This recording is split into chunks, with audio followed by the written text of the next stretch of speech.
especialista en el tema, académica de la UNAM. Hola, buenas noches.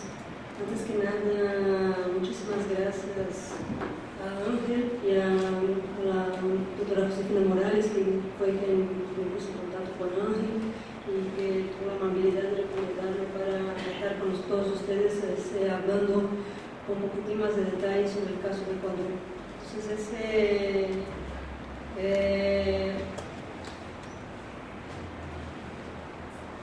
la profesora Josefina también, además, hoy siendo el Día del Maestro, y la profesora Josefina siempre puso parte de esa docencia militante, ¿no? Entonces hace parte, es alguien que siempre está estimulando que la academia y los movimientos sociales estén trabajando de forma más cercana posible, justamente para que la academia no quede un espacio inocuo, estéril, en términos de posibilidad de generar transformación social, y que sea de forma mutuamente limitada con la relación con los movimientos sociales. Entonces, para mí, de verdad, es un gusto poder participar en el foro y, sobre todo, tratando de un tema que es tan urgente, ¿no?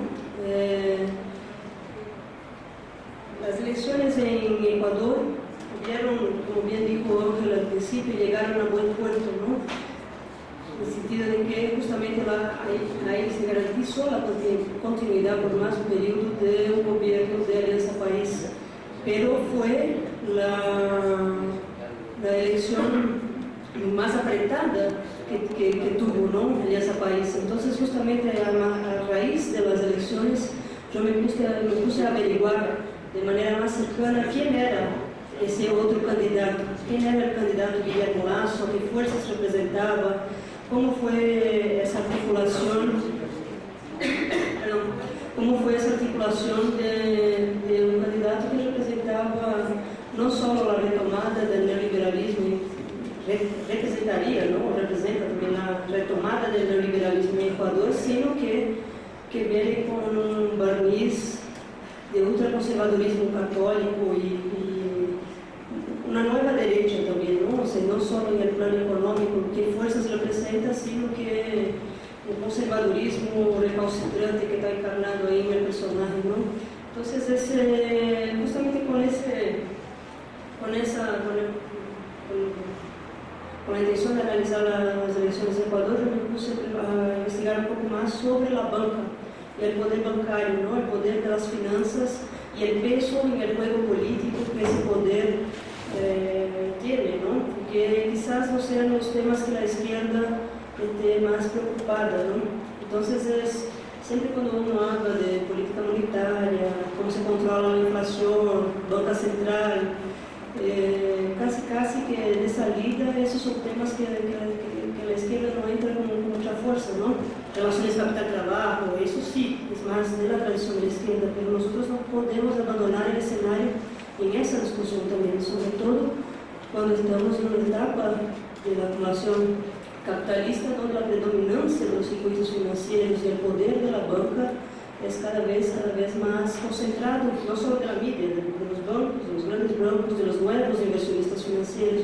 Entonces, también tratar de desde ese lado, de hacer la lectura de ese tipo de proceso. Bueno, entonces, básicamente, está pensado en 4 momentos esa intervención. El primer momento es justamente discutir sobre esa contraofensiva conservadora que el Cono Sur viene sufriendo, ¿no? O sea, lo que muchos analistas llaman la marea rosa, o los gobiernos progresistas, o los gobiernos bolivarianos, o los gobiernos socialdemócratas, si uno piensa un poco en la coalición de un gobierno como el gobierno brasileño. ¿Sí me escuchan? Sí. Y entonces muchos analistas ya están como un poco decretando el fin de ese ciclo progresista del Cono Sur, ¿no? Pero es un poco, como se dice, prematuro ya poner la lápida en ese proceso, ¿no? Justamente la elección de Ecuador sirve para dar aliento, mas obviamente que va a ser es un contexto en términos regional distinto, ¿no? No es como tuvo la primera elección que salió victorioso a Rafael Correa, donde estaba un contexto regional con gobiernos más o menos alineados, con la misma perspectiva ideológica, y no solo eso, pero también frutos de esos gobiernos fueron electos a partir de la manifestación popular, luego de luchas populares en contra de los efectos negativos del neoliberalismo, y esos mandatos fueron otorgados justamente por el pueblo en el sentido de buscar finalmente una composición política que fuera distinta a la composición que América Latina tradicionalmente conocía. Y ahorita, como también bien dijo Ángel, ¿no? Venimos viendo una escalada de golpes, ¿no? Sean golpes parlamentarios, sean deslegitimaciones, o sea, un sabotaje institucional continuo y creciente. Entonces, ese es un poco a título de introducción al contexto, ¿no? Lo que pasó en mi país, en Brasil, el año pasado, lo que sigue pasando, ¿no? Que el golpe de Estado en Brasil, que fue un golpe parlamentario, fue nada más la primera ventana que se abrió, ¿no? Lo que vino a continuación sigue siendo una verdadera masacre contra los derechos de la clase trabajadora. Entonces, ahorita estamos para aprobar una ley de reforma de la Previdencia que es un escándalo en términos de recorte de derechos. Y eso es nada más la puntita del iceberg, ¿no? Toda la agenda que quedó trunca del neoliberalismo en los años 90, ¿no? Toda esa privatización masiva que vivimos allá en Brasil y que justamente con la elección de Lula la sangría fue frenada. Entonces, a partir de 2013 se sigue manteniendo lo que es el patrimonio público, ¿no? Ahora ya está de nuevo en el orden del día, ¿no? Entonces, esas son las fuerzas profundas por detrás del golpe, ¿no? En fin, al fin y al cabo es retomar el país para aquellos que siempre fueron los dueños del poder, ¿no? Ese es un libro de un politólogo brasileño, de Raimundo Faoro, que decía eso, los dueños del poder. Entonces, esa gente cuando vio que se estaba eligiendo un proyecto de nación distinta, se movió. Entonces, es justamente ese contexto de esa contraofensiva neoliberal que estamos viviendo ahorita, ¿no? Y en ese sentido, el primer momento ya es más centrado en lo que fueron los resultados de las elecciones en Ecuador. Luego te traje un poco de estadísticas, pero no voy a masacrar mucho con las estadísticas, era nada más solo para que tengamos un poco del sabor de cuando hablamos en banca y de los procesos de la economía ecuatoriana, el peso de ese sector. Y finalmente, las reflexiones finales, leer algunos comentarios sobre esa nueva etapa del gobierno de Alianza País en ese contexto regional de resistencia, ¿no? Entonces, como es importante, como los ojos están mirando hacia el gobierno de Alianza País, pero sabemos que es un contexto absolutamente distinto que el contexto de hace 10 años. Entonces, el margen de maniobra será mucho más acortado. Bueno, eso ya les había comentado aquí, el contexto de los gobiernos progresistas, cómo en el medio de esa oleada de gobiernos nos atravesó la gran crisis del capital, que fue la crisis 2007-2008, que todavía sus efectos se están desdoblando, no es que ya es una crisis que fue superada. En un primer momento América Latina pareció que iba a pasar ilesa a los efectos de esa crisis, pero rápidamente ya nos dimos cuenta que eso era una ficción y un mundo globalmente conectado, era posible que América Latina no fuera afectada. Entonces, justamente el efecto fue un poco retrasado, retardado, pero sí golpeó a la América Latina, sobre todo a partir de la disminución de los precios de los productos que exportamos, de las commodities y bienes primarios. En el caso de Ecuador, el derrumbe del precio del petróleo a partir de agosto de 2014 para acá tiene un impacto negativo en lo que es la capacidad de acción del Estado, que justamente disminuyó tremendamente su recaudación tributaria. Además de la crisis, los gobiernos progresistas también presentaron contradicciones internas, son procesos vivos y orgánicos, entonces es natural que en la marcha contradicciones y críticas existan. Para el caso, sobre todo el caso brasileño, porque entre los analistas siempre viene también un discurso muy dicotómico, ¿no? En el sentido que o esos gobiernos son la octava maravilla del mundo, o esos gobiernos fueron la gran porquería del universo de la izquierda, ¿no? Entonces, hay un sociólogo brasileño que se llama André Singer, que en su momento fue portavoz del gobierno de Lula, que él tiene un libro que hace un análisis del lulismo, que yo creo que es una buena inspiración para hacer la lectura de esos gobiernos, ¿no? Y la hipótesis de Singer ahí, en ese libro, es justamente que el gobierno de Lula representó una reforma gradual con pacto conservador.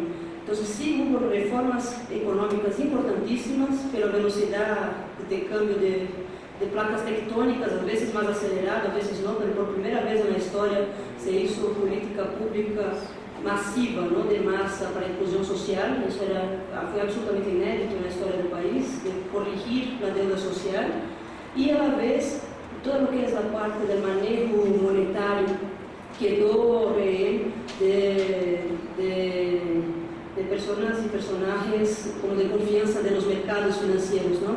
Por ejemplo, Lula, desde el primer mandato, todo su primer mandato, segundo mandato después también, nombró como presidente del Banco Central a un tipo que se llama por favor, Deus, una cosa Meirelles, yo sé que se apellida esa Meirelles se apellida, no tiene nada que ver, tenemos una familia ni de cerca, ¿no? Pero dice Lula o Dilma. Lula. Y ahorita él es el ministro de Temer de Hacienda. Rescataron ese güey de nuevo ahí. Pero es un tipo que trabajó más de 17 años y él fue CEO de un banco gringo en la matriz. Entonces ese es el tipo de contradicción que también uno señala, ¿no? ¿Por qué no traer cuadros más heterodoxos para el manejo de la política monetaria? Pero bueno, él tiene Singer en ese libro tiene la tesis que realmente esas contradicciones se explican porque en gobiernos de coalición, en el caso brasileño, a diferencia del Ecuador, jamás se tuvo la mayoría en la Asamblea, ni en la Cámara de Diputados, ni en el Senado. El gobierno del PT tuvo que negociar con los partidos para poder gobernar. Y justamente en la construcción de esas alianzas, parte del programa de gobierno esencial fue perdido ahí. Pero bueno, ese es otro campus. Ahí, ya mirando ya las historias de las elecciones en Ecuador. Tomemos como un antecedente la elección de 2013. En 2013, Alianza País sacó un 56,7%, entonces un resultado bastante robusto, ¿no? Pero en una primera vuelta de las elecciones actuales, Moreno gana con 39,35% y Lasso 28,1%.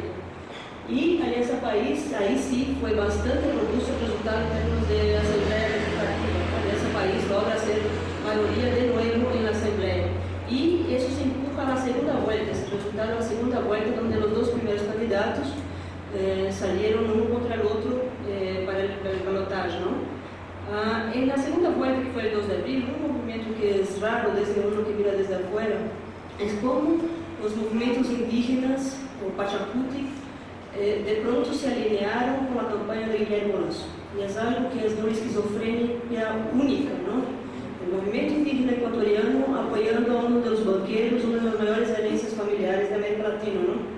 Entonces son cosas que todavía hay que seguir estudiando, ¿no? Y entendiendo por qué fue que motivó ese proceso. Ese es el resultado de la segunda vuelta, ¿no? Ahí salió, estaba con Dilma en la cabeza, salió presidenta y vicepresidenta. Entonces, mira, Guillermo Lasso saca en su segundo lugar 48,84%. Y Lenín Moreno gana con 51,16%. Entonces, un resultado con menos de 3% de diferencia. Entonces, muy apretado. Pero, además de ese resultado apretado, algo que es muy dañino para la democracia en Latinoamérica fue la reacción del derrotado, ¿no? La reacción de Lasso fue una reacción absolutamente antidemocrática, de no reconocer los resultados de la elección y más, lo que es más grave, llamar a una serie de eventos de clara desestabilización, de intento de desestabilización de la orden política, ¿no? Ese tipo de vilería, ¿sí? Vileza, gracias. Ese tipo de vileza Es típico de democracias que realmente son mucho más frágiles, ¿no? Ese intento de desestabilización continua ya, así que va bordeando el golpe de Estado, aprovechando el momento justamente de esa diferencia electoral tan apretada para inflar el clamor de las calles. Ese tipo de práctica es absolutamente condenable. Pues bien, entonces ya entrando en los temas que salen de la reflexión, los temas más generales que salen de ese aprendizaje del proceso electoral ecuatoriano es que la democracia, el poder de los bancos y el poder de la oligarquía financiera siguen en el orden del día. Por más que los gobiernos progresistas hayan cambiado una serie de políticas sociales, por más que el Estado se haya hecho más presente, por más que haya programas de transferencia monetaria condicionada que han combatido de manera inédita los niveles de pobreza en nuestra región, todavía hay tareas pendientes para hacer justamente en términos estructurales.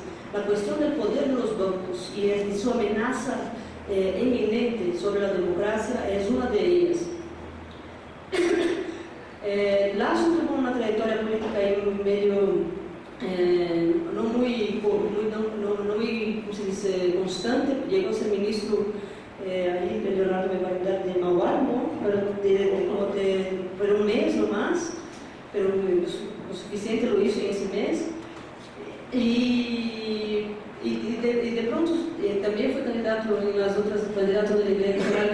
derrotado en las otras elecciones presidenciales, pero en esa elección surge en el tono de campaña sale con esa aura de el gestor, el gran gestor, el hombre de negocios que tiene éxito en la iniciativa privada y que puede dar cuenta de ese Estado corrupto, ¿no? De nuevo el tono y la crítica de los gobiernos progresistas por esa bandera moralista del combate a la corrupción y un clima que se va en todos, y él presentándose así como el gran gestor. Y, pues bien, ¿quién es el señor, no? Aunque es difícil mascar bien el origen del Banco de Guayaquil, lo que yo se logré ver es 79% de las acciones del Banco de Guayaquil tienen una holding, y el presidente de esa holding es justamente Guillermo Lasso, ¿no? Y las demás acciones están diseminadas, pero uno no sabe si él también es accionista por otro lado de más acciones, ¿no? Pero claramente 79% del Banco de Guayaquil es del señor. Entonces el Banco de Guayaquil es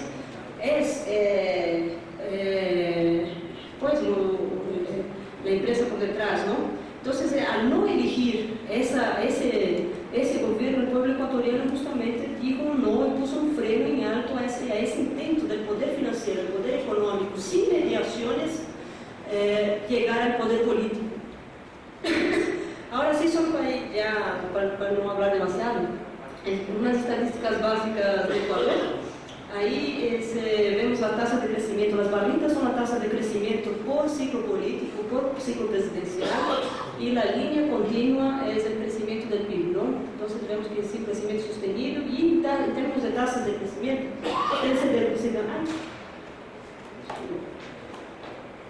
no va. Si ustedes se dan cuenta, en 2014, la barrita de 2013, 2012, todavía las tasas de crecimiento son elevadas en Ecuador. 2011 es el récord, ¿no? Pero 2014 justamente fue golpeado por la crisis financiera, el rebote de la crisis financiera internacional, que nos atinge por el canal comercial, la disminución del precio del petróleo, que es el principal bien de exportación ecuatoriano, ¿no? Entonces ahí también es parte de lo que está explicando la crisis fiscal que el gobierno ecuatoriano vive desde entonces. Ahí, ese nomás puse es PIB per cápita de Brasil, Ecuador y América Latina, solo para que tengamos una idea de cómo Ecuador, justamente a partir de 2007, con la Alianza País, un crecimiento sostenido del PIB per cápita, ¿no? Mientras que la trayectoria latinoamericana no es así, de esa forma sostenida, pero a partir de 2014 a la fecha, como que se estagna, ¿no? Y la línea verde que Brasil, vemos como que de 2014 a la fecha se desploma, ¿no? Es la tragedia de la crisis política en Brasil que va rebotando la economía. Que el PIB per cápita también de nuevo. Ese era un otro indicador del salario mínimo oficial, ¿no?, del gobierno. Puse México, es la línea roja, ¿no?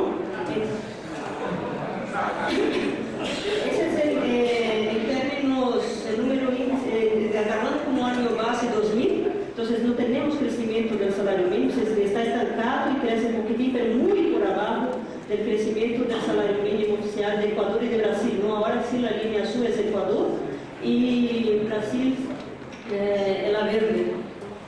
Yo sé que ese es dramático, ¿no? Ese tipo de cambio va a saltar, la inflación está bajo control en Ecuador, un empeoramiento de las cuentas internacionales justamente a partir de 2014. La deuda externa también ha crecido, pero absolutamente en un nivel razonable, nada asustador.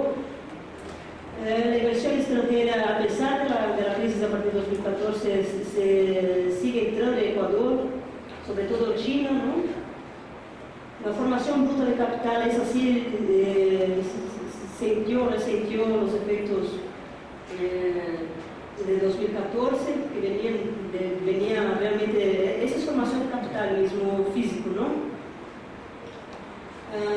Aquí sí, ahora ya entrando un poco en la cuestión de los bancos, el crédito interno del sector privado es un percentual del PIB, en comparación con América Latina todavía es muy bajito, el crédito es una variable fundamental para la expansión de las inversiones, generación de empleo e ingresos. Y ese es la concentración de los activos, el tamaño de cuánto abarca de los activos del sector bancario, los 5 principales bancos de Ecuador. Y vemos que es sumamente concentrado en las barritas. Vemos que los 5 principales bancos de Ecuador responden a más del 70% de los activos. Entonces es un mercado sumamente concentrado en la mano de esos banqueros. De los 3, ahí también igual. Bueno, yo quiero llegar ya para ir terminando. Depósito, esa es una proxy, una variable que nosotros usamos para mensurar de manera más cercana lo que podría ser el proceso de financiarización, cuán financiarizado está en una economía, ¿no? El depósito como percentual del PIB. En Ecuador viene creciendo, pero es todavía muy bajito, incluso comparando con otros países latinoamericanos. Esa es la rentabilidad del sector bancario sobre activos. Y esa es la rentabilidad, vamos a analizar eso un poquitín, que es la rentabilidad del sector bancario sobre capital. Entonces, es un indicador de rentabilidad del sector bancario. Vemos como en 2000 la rentabilidad se desploma, que es justamente la mayor crisis de la historia ecuatoriana, la crisis bancaria en 99, entonces la rentabilidad va por abajo, pero se recupera y los bancos van bien, muchas gracias, ¿no? Muy obrigado. Los bancos están muy bien con su rentabilidad e incluso no resintieron la desaceleración de 2014.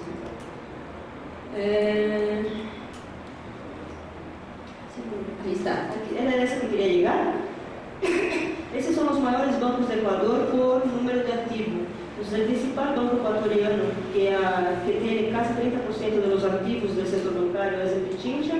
El segundo es el Banco del Pacífico y el tercero, el naranjita aquí, que tiene 11,52% de los activos de todo el país, es el Banco de Guayaquil. Ese es el Banco de Lazo, ¿no? Entonces, esa es la última gráfica. ¿Por qué el sector bancario ecuatoriano? ¿Por qué la oligarquía financiera ecuatoriana está tan enojada, ¿no? Con el gobierno de Alianza País? Esa es una hipótesis lanzada. En la barra azul, nosotros vemos, esos son los números de activos de la banca por capital de origen. En azul tenemos la banca pública.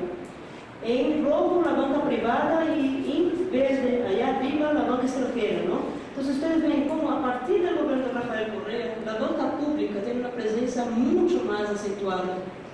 Y eso, o sea, eso es infraestructura, sobre todo en gasto de inversión, financiando inversión en infraestructura. Y esa pérdida de espacio como que fue un elemento más para que sectores de la banca privada ecuatoriana se sintieran molestados por el tipo de gobierno que está tomando forma como una alianza país. Y además de eso, Alianza País impulsó lo que es la nueva arquitectura financiera, tanto local, regional como internacional, tema que tampoco agrada a la banca. Finalmente, y ahora sí, ya para terminar mis reflexiones finales, el sector externo sigue siendo una variable crítica para pensar el margen de maniobra que tendrá el gobierno de Lenín Moreno en esos años.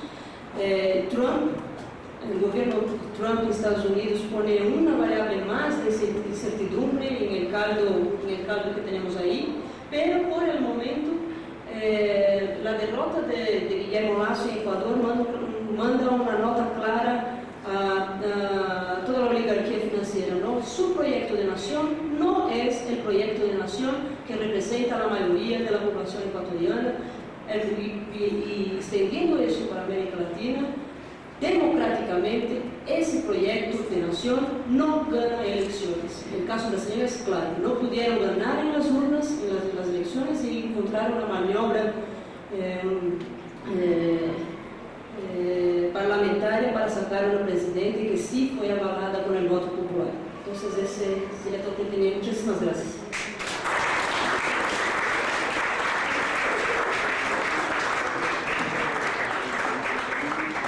Excelente presentación de Mónica, muchas gracias. Ya lo sabemos que invitar en el Instituto de Investigación Económica. Tanto en lo que concierne a la situación ecuatoriana, los logros del gobierno de Correa. Te voy a decir una cosa. Los estadísticas y los gráficos son importantes, pero hay una parte de la labor de estos gobiernos que no se puede expresar en ningún gráfico. Por ejemplo, eso que yo decía de los impedidos físicos y personas con capacidades diferentes. Miren, eso se fue a todo Ecuador, aldea por aldea, y se hizo un despistaje a todas las personas, y a cada persona que tenía una capacidad diferente se le puso un tratamiento, fuera de oído, fuera psicomotor, fuera de lo que fuera, fuera de los ojos, de todo.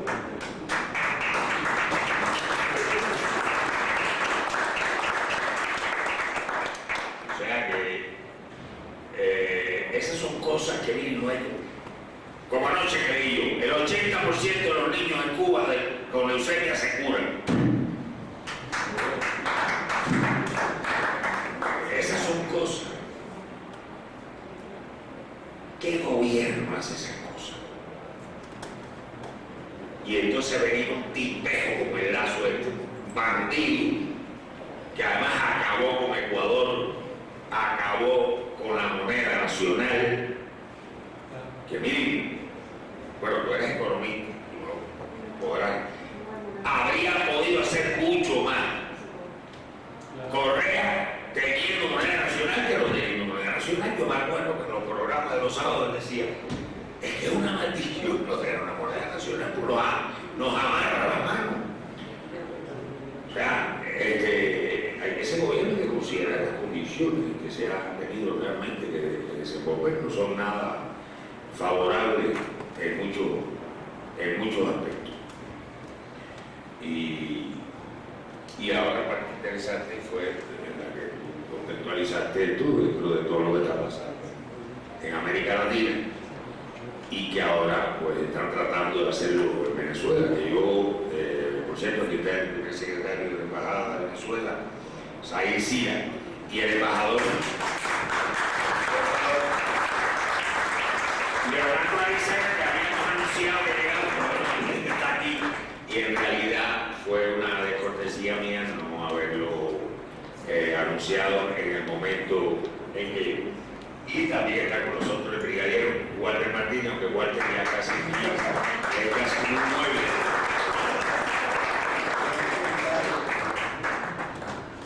Vean ustedes, perdón, una cosa quería decir, vean ustedes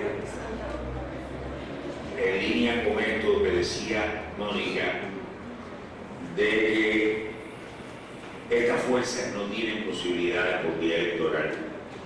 Ahora la oposición en Venezuela se niega a participar en el proceso constituyente. O sea, ellos renuncian a disputar uno de los 500, los 500 puestos que va a haber en la constituyente. Después de esa noticia, yo me pregunto, bueno, entonces el plan de ellos único es el golpe de Estado. Porque si hacen eso, pues le va a pasar lo mismo que en la elección parlamentaria, por no participar, que Chávez no tuvo la mayoría absoluta. Y realmente la conducta de ellos es la de golpe de Estado. Ya llevan 45 días hoy. Hoy mataron a o por lo menos dejaron, primero todo tuvo muerto, el Guardia Nacional, pero lograron que se recuperaran, pero bueno, están en condición muy grave, un disparo de francotirador. Y yo lo veo por un camino golpista y en ese sentido todo lo que hagamos en solidaridad con Venezuela va a ser siempre poco. Porque si en Venezuela triunfara contra la revolución, las consecuencias para América Latina serían trágicas, desastrosas. Pasarían décadas antes de que nos recuperáramos de eso. Décadas. Porque las derrotas políticas son terribles. Además, las contrarrevoluciones triunfantes. Tenemos el ejemplo de la Comuna. Tenemos el ejemplo del periodo termidoriano de la Revolución Francesa, el ejemplo del pinochetismo, una contrarrevolución triunfante y más allí, que no tienen al ejército y el ejército va a resistir, es muy las consecuencias para el pueblo venezolano serían trágicas y para América Latina, no digamos. Tiene la palabra nuestro querido brigadier general Walter Martínez. Gracias, compañeros. Otra vez estamos por aquí, en la lucha. Gracias por haber venido, compañeros. También vinieron varios compañeros del Octubre Rojo, que conmemoramos 100 años de la revolución más grande de la historia del Meridiano. Bueno, compañeros, todo esto de Ecuador se está dando en el marco de toda una contraofensiva oligárquico-imperialista, como le gusta decir a la revista y a mí también. Esto es inevitable, no es una cosa aislada. Toda la oligarquía aliada con el imperio buscan recuperar sus intereses, sus privilegios.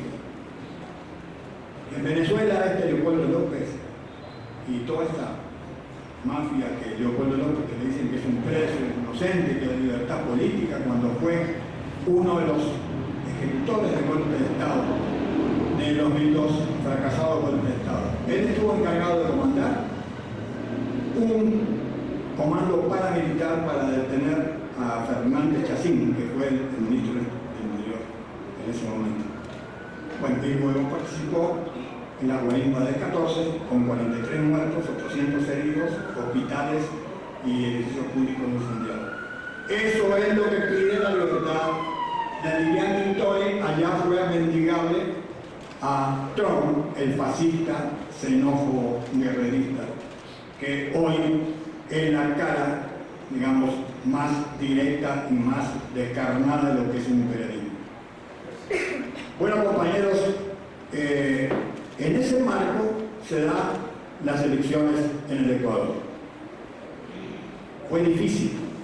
Hasta el último día, yo me acuerdo que cuando pasó la información en la madrugada del lunes, el señor embajador, porque antes Guerrita me decía, ganamos, pero una vez me dijeron, ganamos, no ganamos. Pero en la primera vuelta, yo no te creo. Entonces ahí, cuando el embajador mandó el WhatsApp, ahí ya nos quedamos tranquilos. Bueno,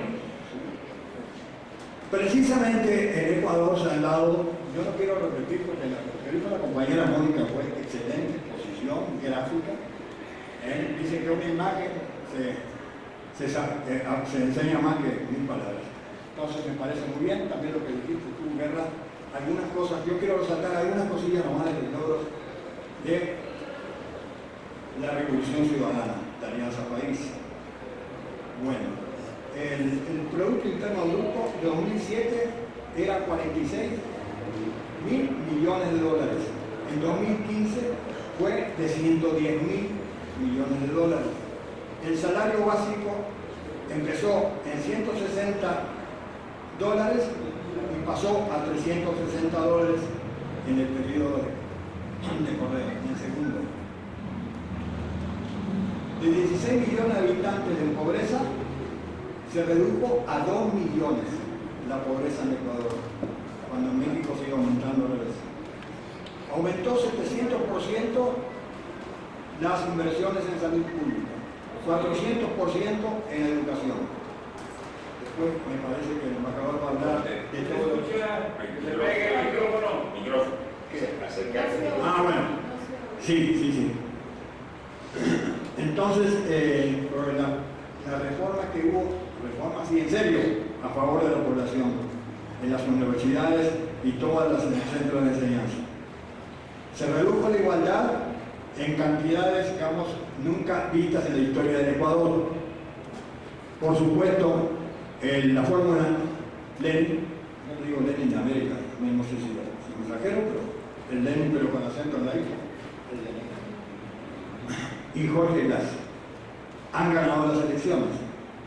Como dijo Guerra, en una, digamos, contienda totalmente desigual, donde no solamente Lazo el que dio dinero, el dinero venía de Estados Unidos y precisamente en la candidata a Estados Unidos era Cintia Vitero, que perdió en la primera vuelta. Pero, digamos, no cabe ninguna duda que los gringos siguieron mandando y financiando toda esa campaña. Felizmente, el pueblo consciente hizo que Lenin Morena, no puedo decir Lenin, siempre digo Lenin, se me queda pegado, y Jorge Glass ganan las elecciones.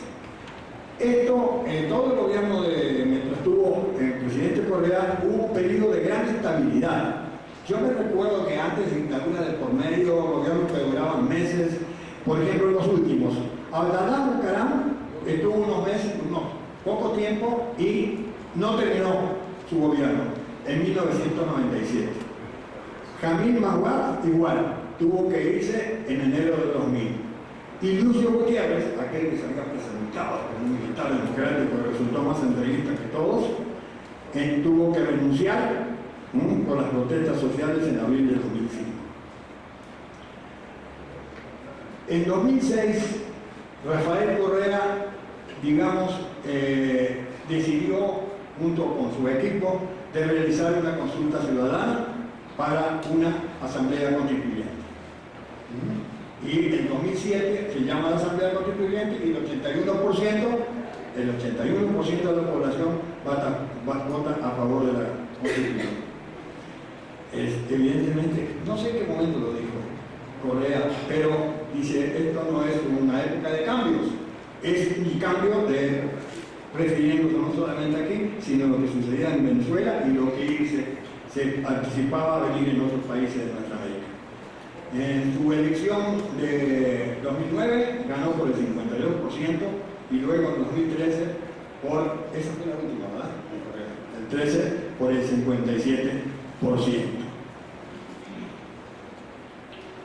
Bueno, se trata aquí del buen vivir, no vivir mejor, del buen vivir. Creo que lo que se hizo en este gobierno, en la historia de Ecuador no conozco nada que se haya realizado tan positivamente y tan en beneficio de las grandes masas de la población. Es un baluarte de la anticorrupción. En esta misma elección que hubo un plebiscito para que los gobernantes no pudieran, digamos, invertir en los paraísos fiscales. Y ganó, ¿cuál porcentaje ganó? El 55%. Bueno, otra cosa quiero decir. Hubo un intento de golpe de Estado en 2010. Y, digamos, inspirado por Lucio Gutiérrez, precisamente ese golpe de Estado, financiado por el USAID, Agencia de Estados Unidos para el Desarrollo Internacional, y de la NED, National Foundation for Development, la Fundación Nacional para el Desarrollo. De acuerdo a la periodista, digamos, la periodista Eva Bolívar, que ahora está en News Today, bueno, precisamente ese dinero está comprobado que se entregó para, digamos, hacer el golpe de Estado.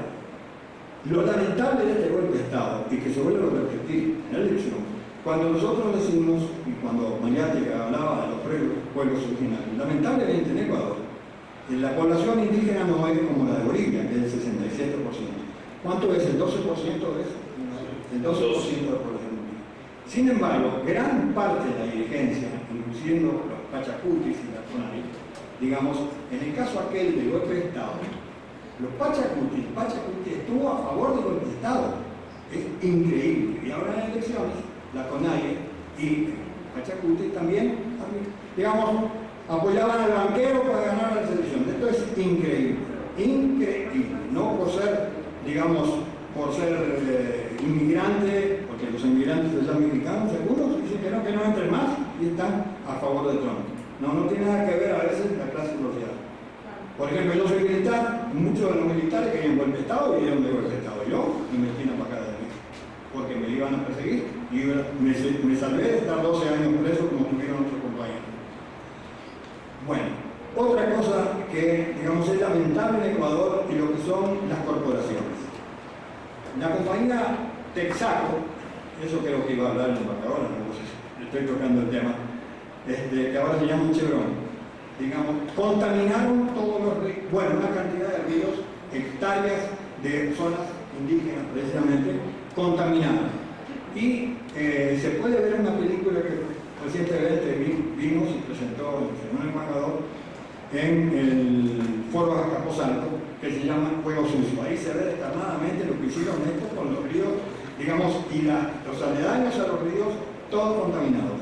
Y, digamos, los medios jurídicos internacionales, digamos, no, a pesar de que hay, digamos, reformas y abogados y todo, no quieren pagar y se niegan a pagar, a pesar que hay dictámenes favorables y algunos otros no. Bueno, en la política exterior creo que hay un avance importantísimo y histórico en Ecuador. En 2009 se integra a la ALBA, Alianza Bolivariana para América Latina, marcado por la solidaridad y no solamente el pragmatismo del comercio. Correa dijo, entre comillas, América Morena, mira, está llamada a ser protagonista de un nuevo proceso histórico marcado por la solidaridad. Qué importantes palabras. Cuando el imperialismo y las corporaciones les vale la contaminación, les vale la pobreza, lo único que quieren ganar. El mismo Trump dice que no le interesa, que no hay ningún calentamiento global, no hay nada. Otro hecho importantísimo y soberano que hizo el presidente Correa: expulsar a los gringos que estaban en la base de Manta. Se terminó el periodo y para afuera. En la base de Manta. Ahora, Lazo había prometido que si llegaba al gobierno, todavía creía, que iba a poner otra vez la base, ¿no? Después tengo una novedad, Defensa Latina, que también quieren hacer maniobras militares en las bases en Argentina, a ver si me da tiempo. Bueno, otra cosa que demuestra la soberanía, y es un orgullo tener un país pequeño en población, bueno, pequeño en superficie y no mucha población. La dignidad del Ecuador en lo que tiene que ver con su política exterior es admirable. Ahí está, en la Embajada de Ecuador en Londres, Julian Assange, un héroe mundial, compañero.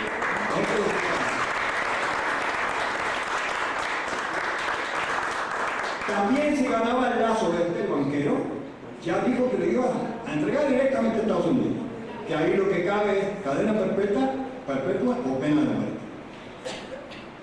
Digamos, qué orgullo me da, digamos, que un gobierno latinoamericano no entrevista como el gobierno de Macri ahora, o el gobierno de Temer,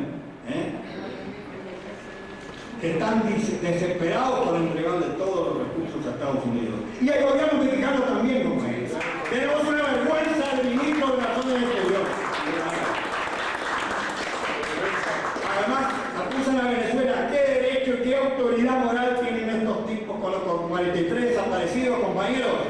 ¿Qué autoridad moral tiene con los 900 fosas clandestinas y con la cabeza de la gente rodando por las calles?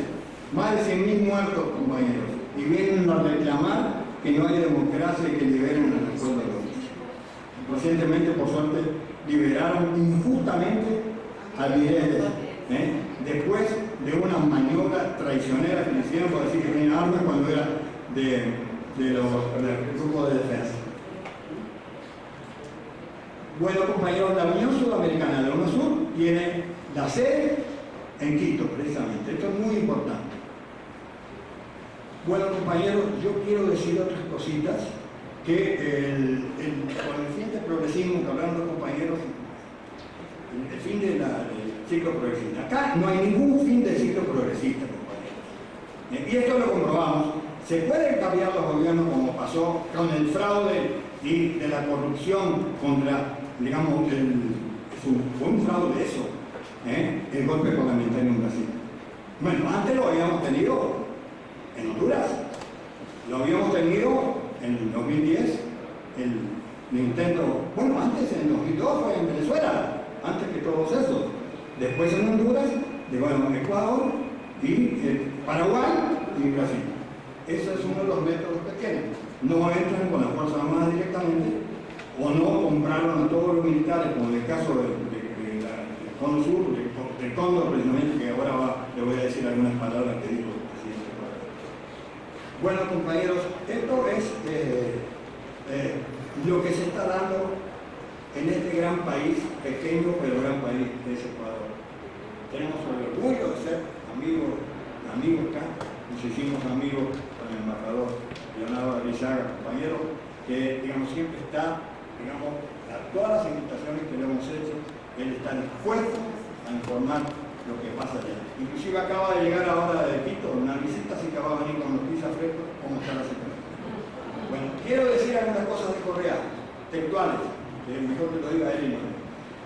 En septiembre del 16 se realizó una cumbre del movimiento de países no alineados en la isla Margarita, Venezuela. En esa cumbre, algunas entrevistas, y que decía el mandatario ecuatoriano declaró esta vez: Estados Unidos está llevando a cabo todo un plan que mediante golpes parlamentarios, la judicialización de la política, intentar boicotear la integración regional. A su juicio, las causas del avance de movimientos derechistas en Latinoamérica se deben, entre otros motivos, al ataque económico de Estados Unidos y sus aliados de la región. Esto forma parte de la guerra económica inmediata. Y ahora voy a decir una cosa. En Venezuela ya se habla de otro tipo de guerra. Lo estuvimos hablando el otro día con Benito, que se llama insurgencia armada. Ya ni la CNN puede evitar los videos en que sale gente vandálica armada. Totalmente comprobado, pagado por los Estados Unidos, 50 o 60 dólares. No es gente politizada. La gente politizada es la que quiere recobrar sus intereses. Dicen que hay mucha hambre, pero van bien vestiditas las niñas. Nunca tuve una novia con tantos vestidos tan bonitos como esta. De la niña TikTok y todas estas viejas, bueno, ocupando el feminicidio que es. Pero de todas maneras ahí se está dando esa situación. Dinero y dinero y dinero para tirar abajo el objetivo máximo de liberalismo sobre los europeos, que es el gobierno de Nicolás Maduro y el proceso de la revolución bolivariana. Todo esto que se está dando en Venezuela y que lo dice también Correa, dice: en Ecuador hay un boicot económico diario, pero si lo hicimos bien en época de las vacas gordas, ahora lo haremos mejor en época de las vacas flacas. A ver cómo voy el tiempo. Correa considera que la falla fundamental en estos momentos radica en el consenso popular. Esto es verdad. Se han dado, digamos, a la gente que estaba en la pobreza, tanto en Brasil como en Ecuador como en Venezuela, se han dado conquistas sociales que nunca hubo en la historia. Sin embargo, compañeros, la parte de la conciencia es una falla de la conciencia, lo reconoce. También lo decía la otra vez Fray Beto, y lo dice mucha gente. Si no acompañamos esas conquistas sociales que le estamos brindando con una politización y conciencia de clase, eso queda digamos, en el aire. Es muy importante eso. Dice, Correa dice, fíjense lo que dice, entre comillas, estamos viviendo un nuevo plan Cóndor, como cuando se unieron dictaduras para aplastar justicias sociales.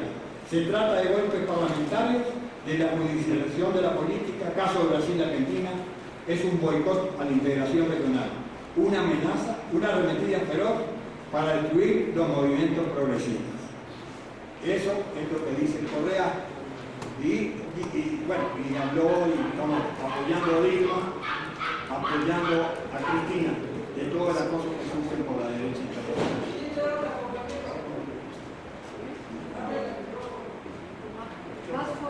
El 29 de abril, compañeros, disculpan, el 29 de abril, después de las elecciones, dice Correa, hay un plan desestabilizador de la oposición en Ecuador. Es calco o copia de lo que ocurre en Venezuela. Eso lo está diciendo. Seguro, salvando proporciones y salvando objetivos que tiene el imperialismo y la oligarquía. Eso es lo que se está dando. En ese sentido aseguró que Ecuador no es un país dividido, sino que tiene un pequeño sector que no quiere aceptar la derrota que el pueblo les ha propinado. Nos hablan de un país dividido porque perdió la oligarquía. Jamás aceptaremos la paz de los sepulcros alrededor. Bueno, compañeros, todo esto está en el marco de, no sé si me dará tiempo. ¿Tengo 5 minutos ahorita? Sí. Ok, gracias. Bueno, otra cosa, compañeros, ¿quieren las bases militares que hay? Las bases militares que hay por todos lados, en Colombia, en Aruba, Curazao. Ahora, quiere, el MAGRE quiere poner una base en Ushuaia, allá donde hay grandes reservas de agua, y quiere poner una triple frontera con Paraguay, Argentina y Brasil. También lo quiere hacer, Temer quiere llamar, invitó a los gringos a hacer unas maniobras ahí en la triple frontera. Hay un general, digo paisano de Mónica, que se llama Mariño Suárez, de Meireles. Declaró hoy la decisión del gobierno de Temer de invitar al ejército estadounidense a participar en ejercicios militares en la triple frontera amazónica. Llevar las Fuerzas Armadas brasileñas a una maniobra conjunta con las Fuerzas Armadas norteamericanas es intentar ejercer presión sobre naciones democráticas como Venezuela, Ecuador y Bolivia. Suárez Meireles subrayó la paradoja que representa el hecho de que las Fuerzas Armadas brasileñas vayan a servir de profesores dictados especializados en el territorio nacional a las potencias invasoras. Algo que catalogó como un horrible delito. Dice, ante una invasión para preocuparse de las reservas acuíferas, el pulmón amazónico del petróleo o del niobio, un mineral utilizado para producir acero más fuerte y ligero del cual es Brasil. Eso es lo que quieren las corporaciones. Y dice, el gobierno de traición nacional del usurpador Temer debería ser procesado por crimen de lesa patria al abrir el conocimiento detallado de nuestro territorio nacional al imperio del norte. Bueno, compañeros, quiero decir 2 o 3 detalles para terminar porque esto es importante. Esto es importante porque no es para Venezuela, es para todos lados. La operación Freedom 2, Venezuela Freedom 2, la operación Freedom 2, Venezuela Freedom 2, tiene una serie de cosas. Lo voy a resumir muy brevemente para terminar, compañeros, pero es importante grabar esto. Esto está pactado en el Comando Sur, que lo empezó el general Kelly, que hoy es el secretario de Relaciones Interiores, de seguridad interior de los Estados Unidos, y siguió el almirante Tiff, que es ahora. Dice, en esto textual, lo voy a leer entre comillas, hay varias cosas, voy a dar las más importantes. Bajo un enfoque de cerco y asfixia, también hemos acordado con los socios más cercanos de la MUD, de la oposición, utilizar la Asamblea Nacional como tenaza para abrir la gobernanza, convocar eventos y movilizaciones, interpelar a los gobernantes, negar créditos y derrogar leyes, mantener la campaña ofensiva en el terreno propagandístico, fomentando un clima de desconfianza, incitando temores, haciendo ingobernable la nación. Salta a la vista que este plan estratégico del Comando Sur presenta un paralelismo cuando se dio el golpe de Estado contra Salvador Allende. Cuando el presidente Nixon, que vio que el general Snyder y todos entregaban en el gobierno Allende, dijo Nixon, haremos aullar del dolor en la economía chilena. Y eso se fue dando. Recordemos que en el golpe de Estado, yo estaba bastante joven, lo estaba escuchando, fue una noche tremenda, una tragedia, cuando invadieron la moneda. Digamos, previamente a esto, habían pagado a los camioneros para paralizar el país. Habían pagado a las grandes empresas, como hoy pasa en Venezuela, para que no haya productos. Al otro día que cayó ya había productos y los camiones se empezaron a marchar. Esto es un paralelismo tremendo. Ahora, lo interesante es que Luis Almagro, un paisano mío, vergonzosamente paisano mío, es el nuevo peón del imperio.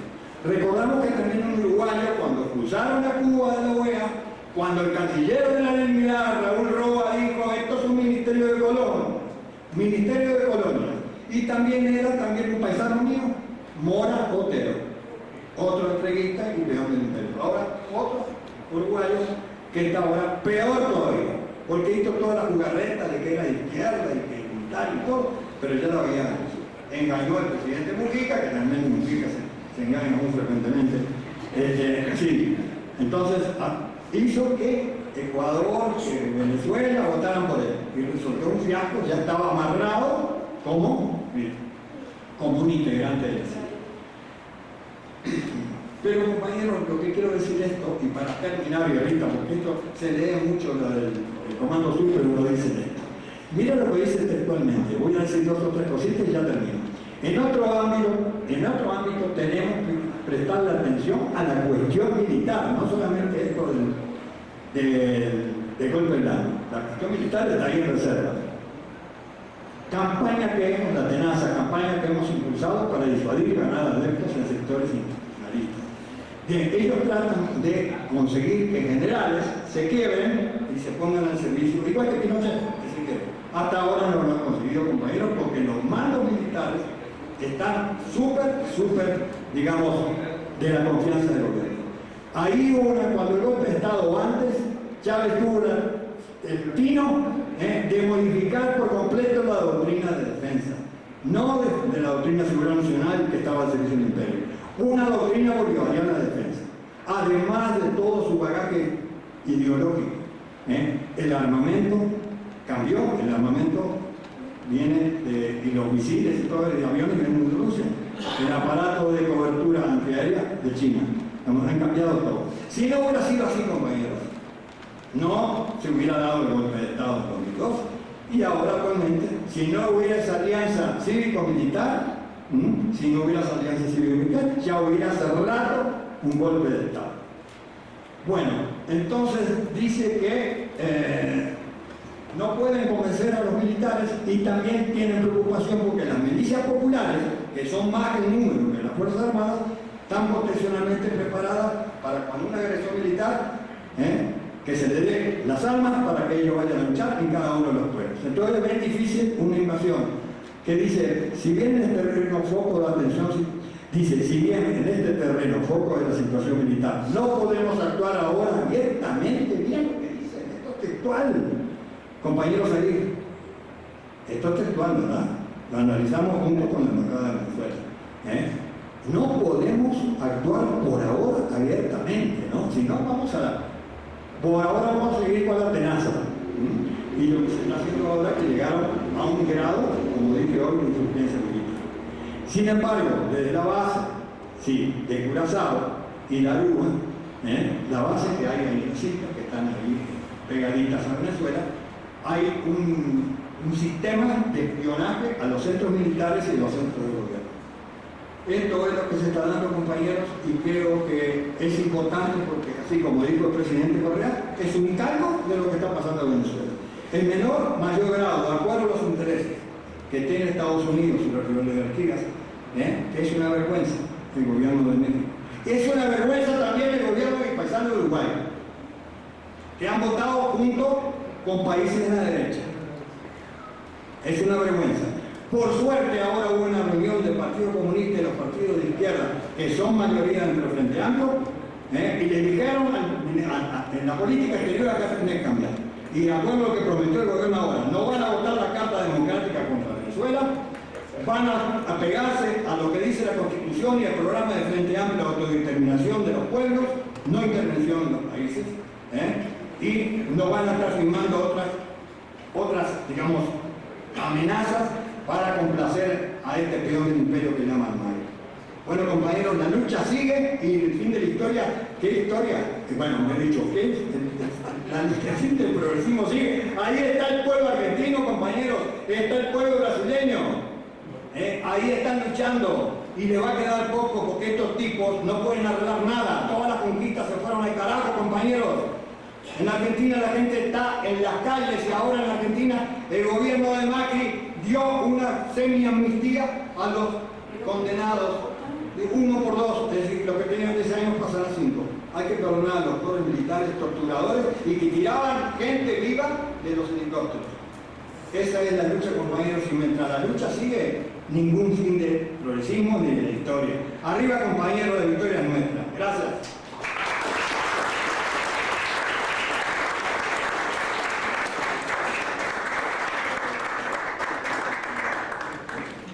Muchas gracias, Walter.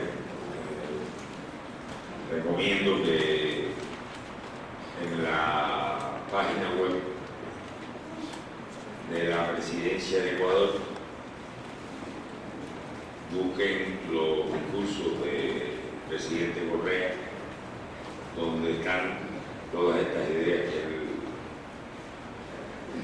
ha ido citando aquí brevemente y que vale la pena leer.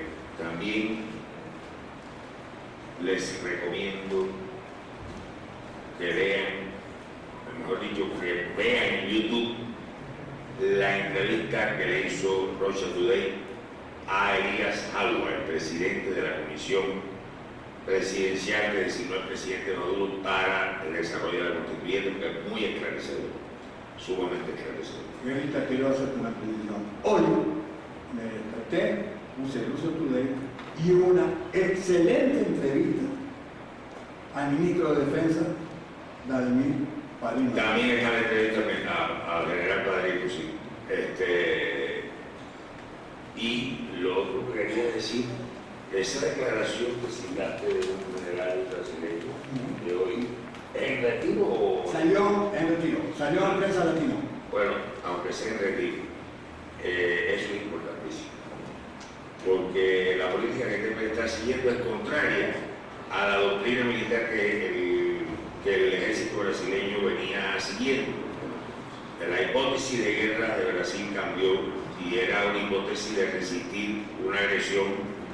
No decían claramente Estados Unidos, pero les puedo decir que Brasil mandó alrededor de 300 oficiales a Vietnam a aprender, a que les transmitieran la experiencia de la guerra popular, la guerra de resistencia prolongada. O sea, ya cuando un ejército llega a eso, porque hay un pensamiento.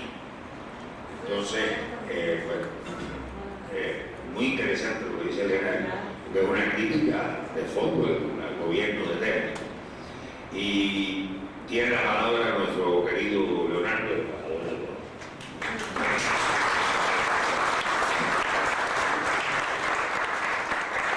Muchas gracias. Buenas noches. ¿Cómo están?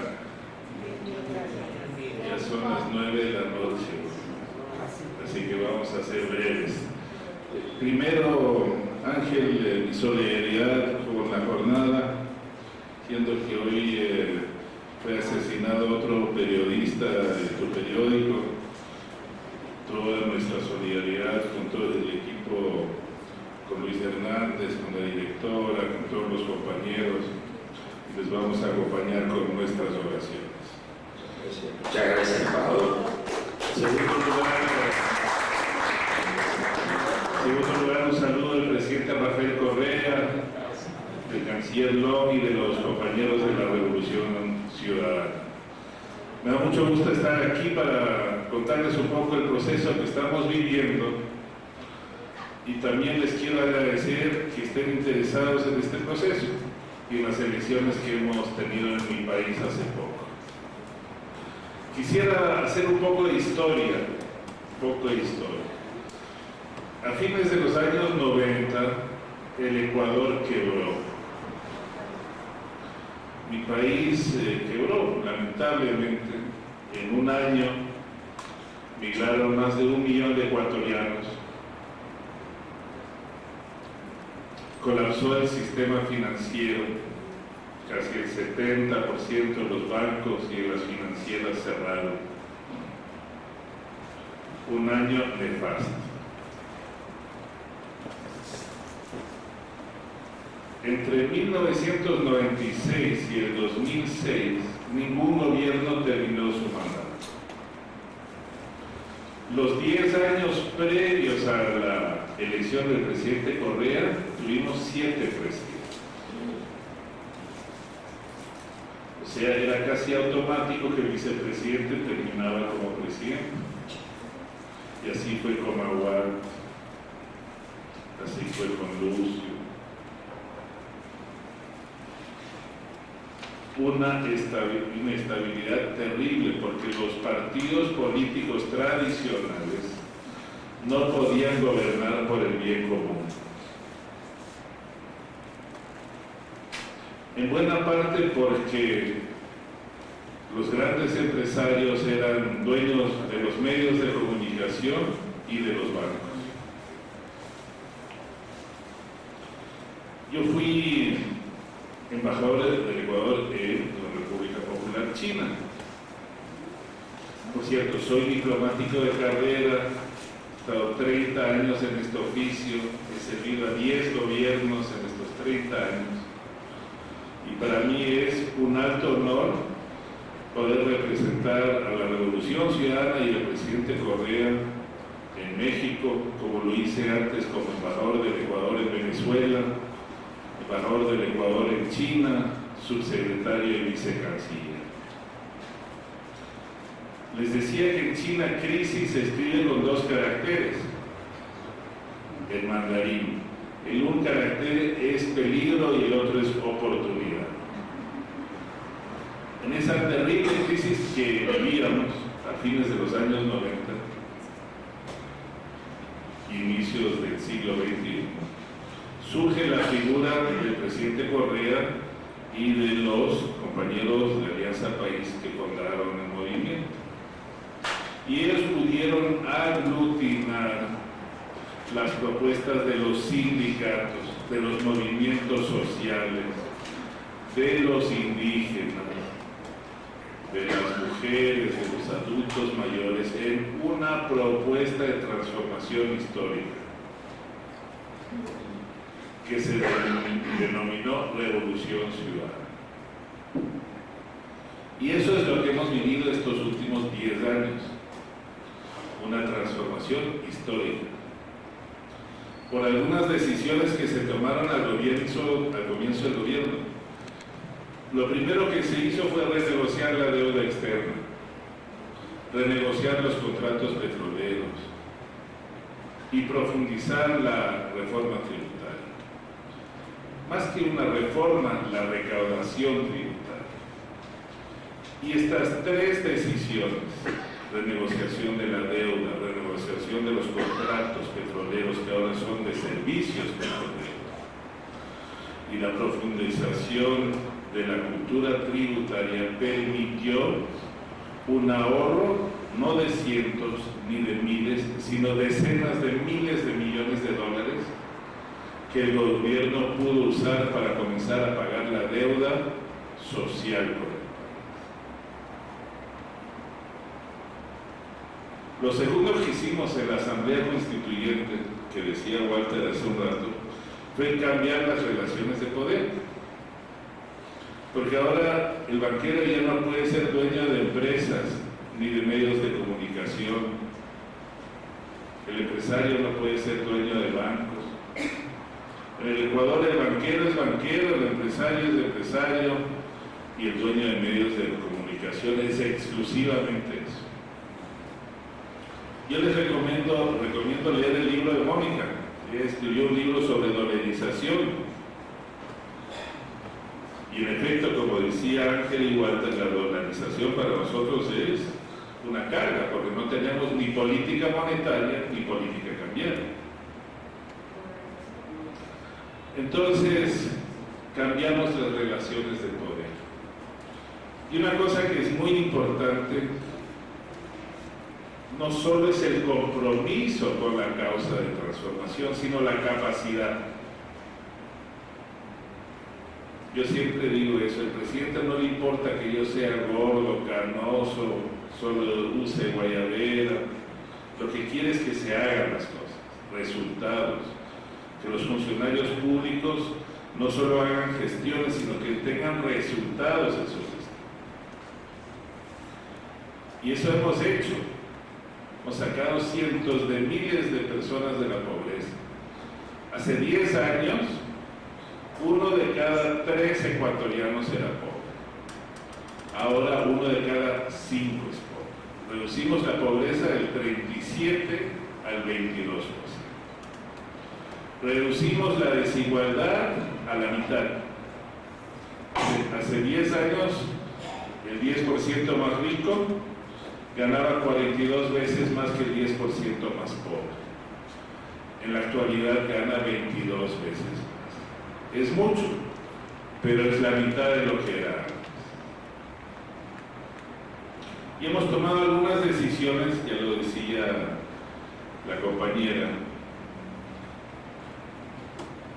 que cambiaron la vida de los trabajadores del país. El sueldo básico aumentó de 100 a casi 370. No existe terciarización en Ecuador, no existe el outsourcing. La gente que trabaja para una empresa, trabaja para esa empresa. En el Ecuador uno no subcontrata al que limpia la oficina, al que nos da de comer en la cafetería o al que limpia el piso. Todos son parte de la empresa. Se prohibió la terciarización y mucha gente creía que las empresas iban a quebrar y no quebraron.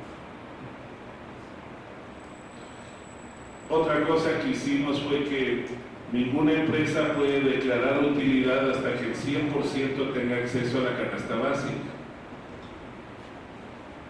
La canasta básica es, más o menos, tiene un costo de $700. Entonces una empresa que tiene trabajadores tiene que asegurarse que todos tengan acceso a la canasta básica antes de declarar utilidad. Y estas dos políticas muy someras que les comento permitió que cientos de miles de ecuatorianos que estaban fuera del seguro social ahora sean parte del seguro social. Y todo esto ha ido de la mano con una transformación de la educación del país. Ustedes saben que el presidente Correa era un presidente revolucionario, de izquierda, progresista. Pero lo primero que hizo fue sacar al Partido Comunista del Magisterio. En el Ecuador, los profesores son contratados por su capacidad, no por su ideología. En el caso del Ecuador, nosotros tenemos hoy, en la actualidad, 20.000 estudiantes sacando maestrías y PhD. México, que es 10 veces el Ecuador, tiene 18.000 becarios. Nosotros, que somos 8 o 9 veces más pequeños, tenemos 20.000. Y los seleccionamos por su capacidad académica, no por otras consideraciones. Porque estamos convencidos que esa es una apuesta para las futuras generaciones, no para las próximas elecciones. Y al Ecuador le ha ido bien, históricamente nos ha ido bien. Nosotros ya no somos un país de clase media, sino de clase media alta. Perdón, de renta media alta, de renta media, desde el 2010. Lo decía Mónica, hemos duplicado el PIB en estos 10 años, de 50.000 millones a 100.000 millones. Pero al final del día exportamos materias primas, banano, camarón, petróleo, café. casi ningún producto con valor añadido a Europa, Estados Unidos, Asia. Algunos a la comunidad andina y a Centroamérica. Entonces, la gran apuesta, los dos principales objetivos del Plan Nacional estos últimos años han sido reducir la pobreza y transformar la matriz productiva. Para que en 10 años esté aquí un embajador y diga, no, en el Ecuador exportamos software, productos industriales y manufactureros, donde los trabajadores tengan sueldos dignos, donde tengamos una clase media sólida. Y todo esto ha ido de la mano de lo que decía Ángel hace un rato.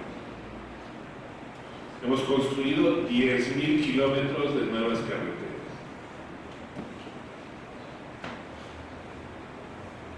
El país que tiene las mejores carreteras de América Latina ahora es el Ecuador. Todo eso estaba en juego en las elecciones presidenciales. Regresar a un modelo neoliberal con Guillermo Lasso o con Cynthia Viteri, o continuar con el proceso de la revolución ciudadana. Yo siempre digo que nosotros tenemos que respetar a los contrincantes políticos, y Guillermo Lasso obtuvo millones de apoyos. Millones de ecuatorianos votaron. Él cometió, creo yo, un gran error porque se declaró ganador en base a una de las encuestas exit poll, como se llaman, que salieron a las 5 de la tarde del 2 de abril. Yo antes de venir a México fui vicecanciller, entonces uno de los trabajos que nosotros hacíamos era el seguimiento de las elecciones de los países de la región. Nosotros no veíamos venir que Juan Carlos Varela iba a ganar en Panamá porque estaba tercero en todas las encuestas. No habíamos previsto que Luis Guillermo Solís, que estaba tercero, iba a ganar las elecciones. Estábamos seguros que el presidente Salvador Sánchez Serén iba a ganar con 6, 8, 10%, y ganó con 0.25, con 6.000 votos. Entonces la diferencia estaba en algunas encuestas dentro del margen, porque la diferencia fue del 2%, y las encuestas tienen un margen de error del 2, 3 o 5%.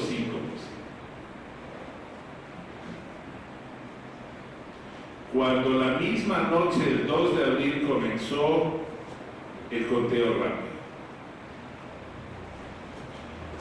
y lo hizo la Escuela Politécnica Nacional, que no es una institución política, sino técnica. Cuando el Consejo Nacional comenzó a hacer el conteo rápido, cuando Participación Ciudadana, que es una ONG que hace el conteo rápido, que no es afín al gobierno, declara que no puede pronunciarse porque el margen está dentro de su margen de error, que es del 1%, que por cierto, dentro de las proyecciones que Participación Ciudadana tenía, en ninguna Guillermo Lasso llegaba por encima del 50%. Como con el tiempo todo se sabe,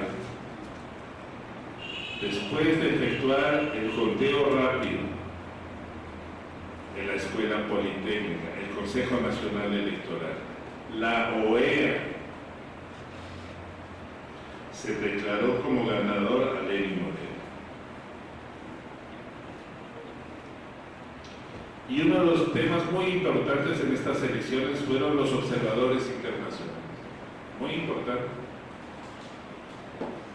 La OEA, les decía, hizo un conteo rápido. Ya Walter decía el perfil que tiene Luis Almagro. Y la OEA certificó que hubo transparencia en el proceso y que Lenín Moreno ganó. UNASUR dijo que era imposible que podía haber un fraude. El coordinador de UNASUR en el proceso electoral fue el presidente del Consejo Electoral de Colombia.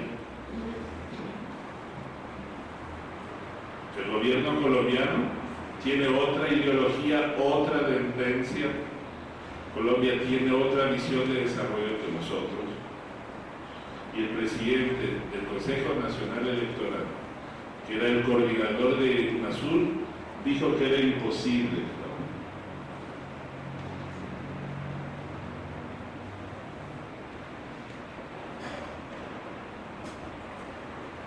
Pero hay algo que se llama,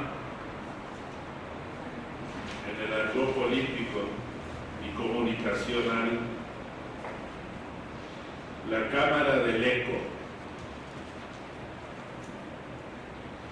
que son ideas o información que son ampliadas por transmisión y repetidas constantemente en un medio cerrado. Y para eso sirven las redes sociales. Repetir al entorno que es cercano a uno, lo mismo y lo mismo y lo mismo, generando la impresión en cierto sector de la ciudadanía que algo pasó. Y lo que pasó fue que el presidente electo es Lenín Moreno porque recibió la mayoría del apoyo popular.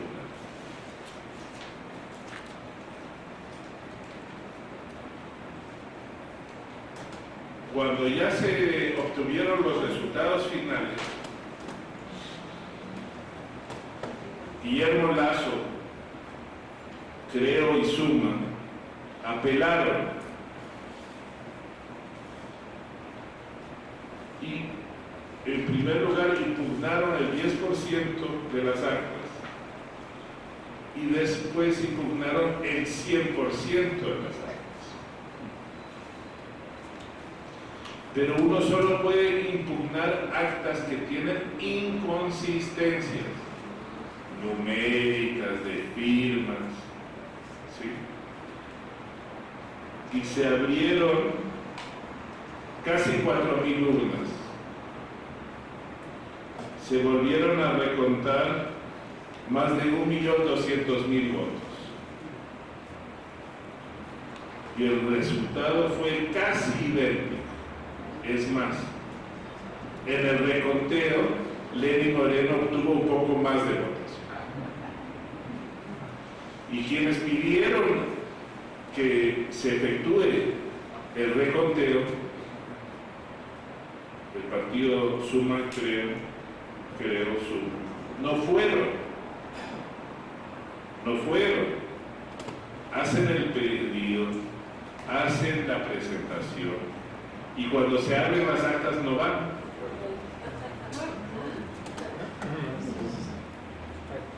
Entonces, en realidad, vivimos momentos tensos.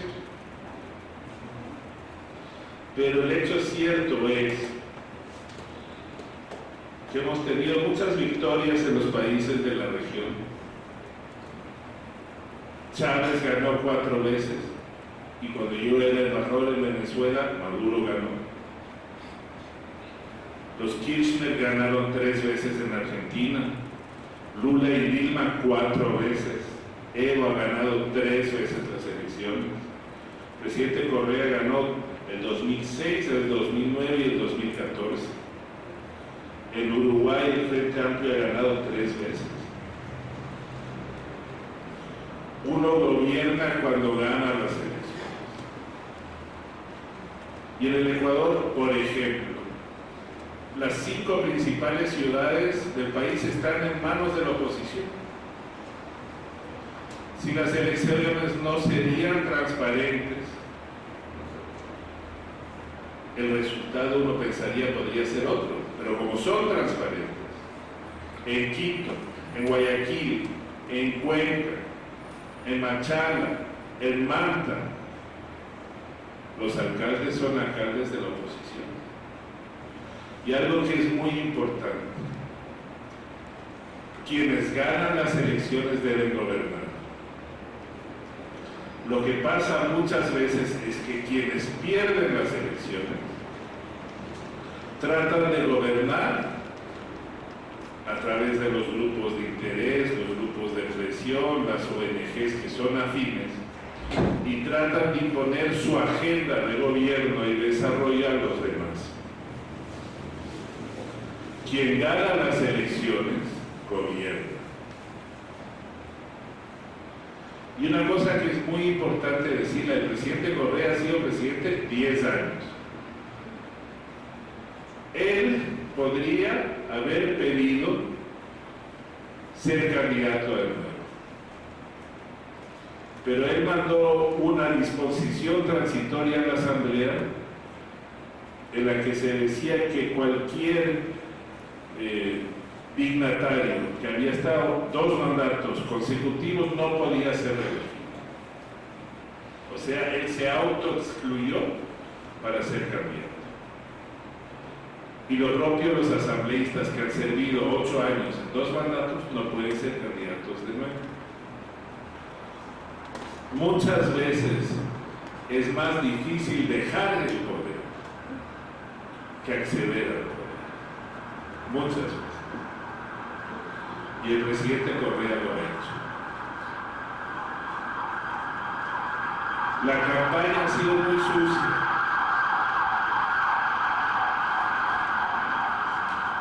Y las campañas ahora son muy diferentes. Nadie controla las redes sociales. No existe Ángel Vera electoral. Quizás en la televisión y en las redes. Hasta el minuto que uno va a votar, el mismo día de las elecciones, hay mensajes que se mandan, se desinforman. Fake news.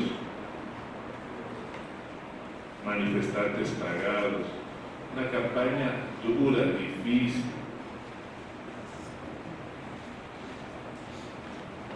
Y eso es lo que pasa cuando uno tiene un gobierno de transformación histórica. Porque el presidente Correa es un líder histórico del país. No creo que en muchos lustros o décadas volvamos a tener otro presidente como el presidente Correa. Un líder histórico, indudable, porque estos procesos de transformación requieren un liderazgo fuerte, como fue el caso de Chávez en Venezuela, de Evo en Bolivia, de Ortega, de los Castro. Se necesitan liderazgos fuertes.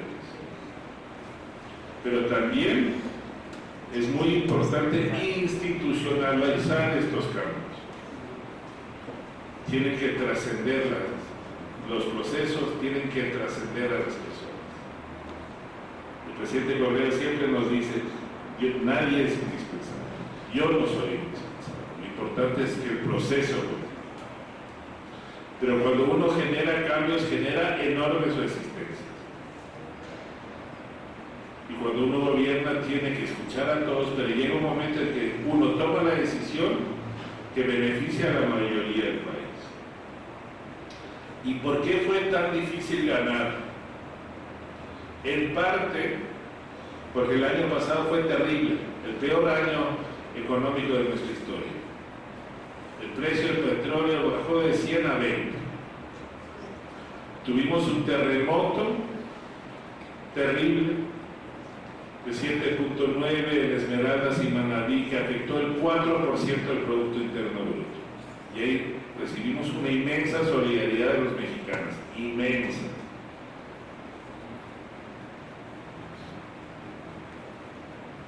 Por cierto, en Manabí, la provincia más afectada, más del 75% votó por Lenín Moreno, porque ven que el gobierno les ayudó y apoyó en los momentos más difíciles. Petróleo bajo, un dólar fuerte. Yo llegué hace un año, el dólar estaba a 14, ahora está en 18. Todo lo que vendemos está más caro. México, depresión, Colombia, Perú, entonces tenemos un año terrible en lo económico y tuvo una afectación en el país, en su crecimiento, en las inversiones, y no obstante logramos salir adelante, y este año, el primer trimestre, estamos volviendo a crecer como antes, y eso lo hicimos sin paquetazos, sin devaluar la moneda, sin tomar decisiones draconianas del Fondo Monetario, sino con políticas económicas.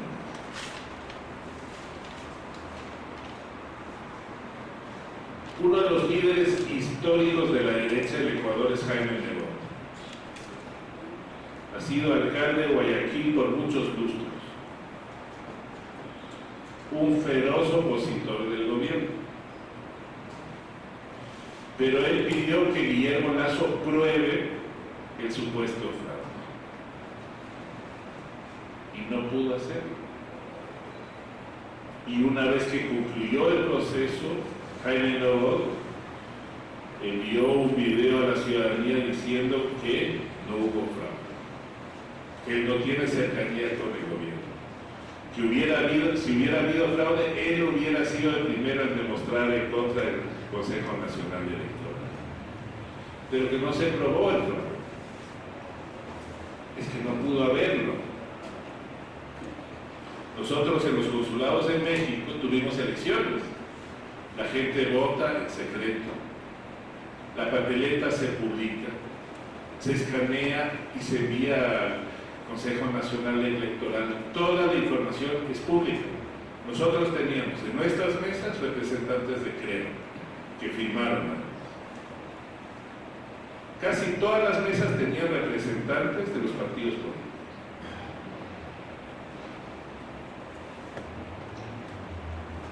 Entonces hemos tomado la decisión en el Ecuador de no regresar al pasado, de no retomar un modelo neoliberal, de continuar con el proceso y de ir profundizando estos cambios que han beneficiado a la gente, por el bien común y por el buen vivir.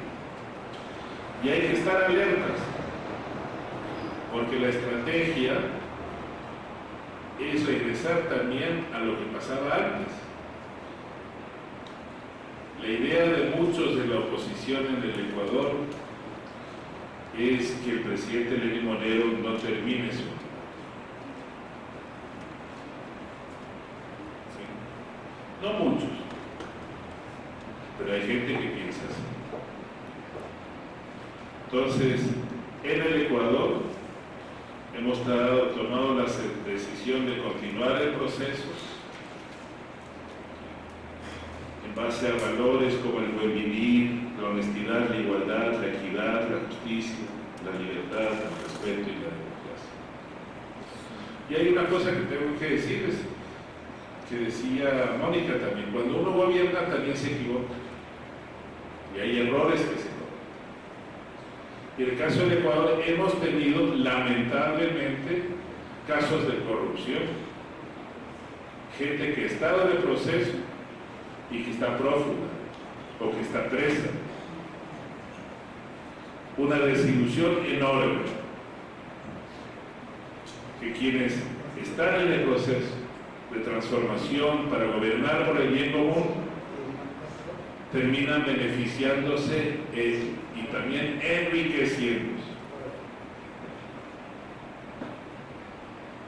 Y esa gente las vamos a enjuiciar y van a terminar presas o ya lo están. Y si son prófugos tendrán que vivir toda su vida con su conciencia. Esto es lo que les quería comentar, Ángel, Walter y Mónica, y a ustedes, compañeros, de lo que estamos viviendo en el país. Muchas gracias por su interés. Como les he dicho, yo he sido diplomático 30 años, he tenido la oportunidad de servir a gobiernos de todos los tintes políticos y para mí es un alto honor ser el embajador del Ecuador en México, del presidente Rafael Correa, un presidente que ha cambiado al país, que ha gobernado como debe gobernar un presidente y un líder, y que para nosotros es un referente ahora y siempre. Muchas gracias.